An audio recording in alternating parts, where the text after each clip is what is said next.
क्रिस्पलिब में आपका स्वागत है, जहां हम आपको किताबों की गहरी और विस्तार से समरी प्रदान करते हैं। आज हम बात करेंगे बिकमिंग की, जो कि मिशेल ओबामा की आत्मकथा है। यह किताब उनके जीवन की यात्रा को बयान करती है, शिकागो के साउथ साइड में उनके बचपन से लेकर अमेरिका की प्रथम महिला बनने तक और उससे आगे की कहानी। मिशेल ओबामा अपनी कहानी की शुरुआत अपने कामकाजी वर्ग के पड़ोस में बिताए बचपन के अनुभवों से करती है। मिशेल लावॉन रॉबिन्सन के रूप में जन्मी। वह शिकागो के एक छोटे से 1 बेडरूम अपार्टमेंट में पली बढ़ी। उनके पिता फ्रेजर रॉबिन्सन एक शहर के पंप ऑपरेटर थे, जो मल्टीपल स्क्लेरोसिस जैसी गंभीर बीमारी के बावजूद काम करते रहे। उनकी मां मैरियन एक समर्पित गृहिणी थीं, जिन्होंने अपने बच्चों में मजबूत मूल्य स्थापित किए। मिशेल बताती है कि कैसे उनके माता पिता का प्यार, कड़ी मेहनत और शिक्षा में विश्वास उनके प्रारंभिक वर्षों को आकार दिया। वह उन चुनौतियों के बारे में बात करती है जिनका उन्होंने एक युवा अश्वेत लड़की के रूप में सामना किया, खासकर एक ऐसे समाज में जहां श्वेत पुरुषों का प्रभुत्व था, और कैसे उनके परिवार के प्रोत्साहन ने उन्हें स्कूल में उत्कृष्टता प्राप्त करने में मदद की। जैसे जैसे मिशेल बड़ी होती है, वह प्रिंसटन यूनिवर्सिटी जाती है, जहां वह इस सच्चाई का सामना करती है कि वह कैंपस में गिने चुने अफ्रीकी अमेरिकी छात्रों में से एक है। उनके जीवन का यह समय अकेलेपन और दूसरों की अपेक्षाओं के बीच संतुलन बनाने की चुनौती से भरा है। वह बताती है कि कैसे उन्हें लगातार अपनी पहचान और दूसरों की उम्मीदों के बीच संतुलन बनाना पड़ा।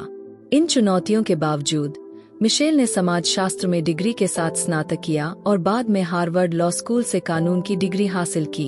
वह बताती है कि इन शैक्षिक अनुभवों का उनके व्यक्तिगत विकास पर क्या प्रभाव पड़ा और कैसे उन्होंने उनके सफल होने की भूख को और बढ़ा दिया। अपनी शिक्षा पूरी करने के बाद मिशेल शिकागो के एक प्रतिष्ठित लॉ फर्म में काम करने लगती है, जहां उनकी मुलाकात एक युवा महत्वाकांक्षी व्यक्ति बराक ओबामा से होती है। शुरुआत में मिशेल बराक की आदर्शवादी सोच और राजनीतिक महत्वाकांक्षाओं के प्रति संदेह करती है, लेकिन धीरे धीरे वह उनकी जुनून और बदलाव के लिए उनके दृष्टिकोण से प्रभावित होती है। दोनों के बीच एक गहरा संबंध बनता है और मिशेल उनके रिश्ते की कहानी साझा करती है, कैसे उन्होंने अपने करियर की जटिलताओं, अपनी अलग अलग परवरिश और एक मजबूत साझेदारी बनाए रखने की चुनौतियों का सामना किया। वह अपने विवाह को एक समान साझेदारी के रूप में वर्णित करती है, जहां दोनों ने एक दूसरे के सपनों और महत्वाकांक्षाओं का समर्थन किया। जैसे जैसे बराक का राजनीतिक करियर आगे बढ़ता है, मिशेल खुद को सार्वजनिक नजर में पाती है, जहां उन्होंने कभी खुद को नहीं देखा था। वह उन बलिदानों के बारे में बात करती है, जैसे कि अपने खुद के करियर की महत्वाकांक्षाओं को छोड़ना ताकि बराक के बढ़ते राजनीतिक करियर का समर्थन कर सकें। जब बराक ने राष्ट्रपति पद के लिए चुनाव लड़ने का फैसला किया, तो मिशेल शुरू में संकोच करती है। उन्हें चिंता होती है कि इस निर्णय का उनके परिवार, विशेष रूप से उनकी 2 छोटी बेटियों मालिया और साशा पर क्या प्रभाव पड़ेगा। लेकिन धीरे धीरे मिशेल अपनी भूमिका को अपनाती है, इस विश्वास से प्रेरित होकर कि उनके पति दुनिया में बदलाव ला सकते हैं। प्रथम महिला बनना मिशेल के लिए एक परिवर्तनकारी अनुभव है। वह इस भूमिका में आने की चुनौतियों का वर्णन करती है, जहां उन्हें अपनी खुद की पहचान बनानी पड़ी। मिशेल बताती है कि उन्होंने अपने मंच का उपयोग अपने दिल के करीब के कारणों की वकालत करने के लिए कैसे किया, जैसे कि स्वस्थ खानपान, सैन्य परिवार और लड़कियों की शिक्षा। उन्होंने लेट्स मूव अभियान की शुरुआत की, जिसका उद्देश्य बचपन के मोटापे को कम करना था, और जॉइनिंग फोर्सेज पहल, जिसने सैन्य परिवारों का समर्थन किया। इन प्रयासों के माध्यम से मिशेल ने समाज पर सकारात्मक प्रभाव डालने के लिए अपने प्रभाव का उपयोग किया। मिशेल यह भी बताती है कि कैसे उन्होंने प्रथम अफ्रीकी अमेरिकी प्रथम महिला के रूप में निगरानी और आलोचना का सामना किया।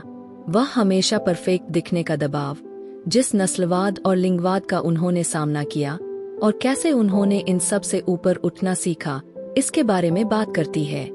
वह बताती है कि कैसे इन अनुभवों ने उन्हें धैर्य सिखाया और खुद के प्रति सच्चे रहने के महत्व को समझाया।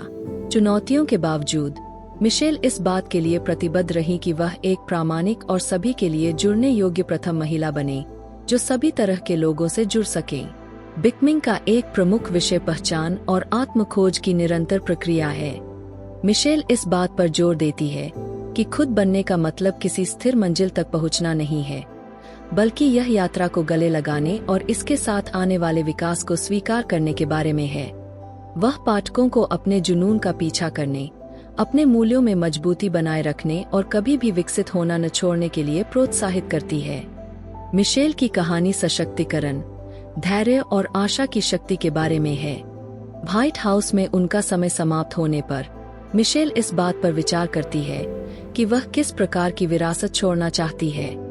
वह निजी जीवन में वापस आने की चुनौतियों के बारे में बात करती है और कैसे वह उन मुद्दों पर काम करती रहती है जिनके प्रति वह जुनूनी है, जैसे कि शिक्षा और महिलाओं के अधिकार। मिशेल सार्वजनिक जीवन में सक्रिय बनी हुई है, अपनी आवाज का उपयोग दूसरों को प्रेरित करने और उठाने के लिए करती है। अंत में बिकमिंग सिर्फ एक आत्मकथा नहीं है, यह मानवीय आत्मा की शक्ति और अपनी आवाज खोजने के महत्व की एक शक्तिशाली गवाही है। मिशेल ओबामा की कहानी हमें याद दिलाती है कि चाहे हम कहीं से भी आएं, हमारे पास हमारी कल्पना से कहीं अधिक बनने की क्षमता है। उनकी यात्रा हमें धैर्य के महत्व के बारे में सिखाती है, खुद के प्रति सच्चे रहने के महत्व के बारे में, और जब हम सपने देखने की हिम्मत करते हैं तो दुनिया पर पड़ने वाले प्रभाव के बारे में सिखाती है।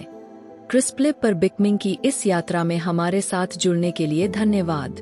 अगर आपको यह समरी प्रेरणादायक लगी हो तो कृपया वीडियो को लाइक, कमेंट और शेयर करें, और हमारे चैनल को सब्सक्राइब करना न भूलें ताकि आप और भी गहरी किताबों की जानकारी पा सकें। हमें कमेंट्स में बताएं कि मिशेल ओबामा की कहानी ने आपको खुद बनने की यात्रा में कैसे प्रेरित किया। तब तक बढ़ते रहें, विकसित होते रहें और खुद के सबसे अच्छे संस्करण बनने की कोशिश करते रहें।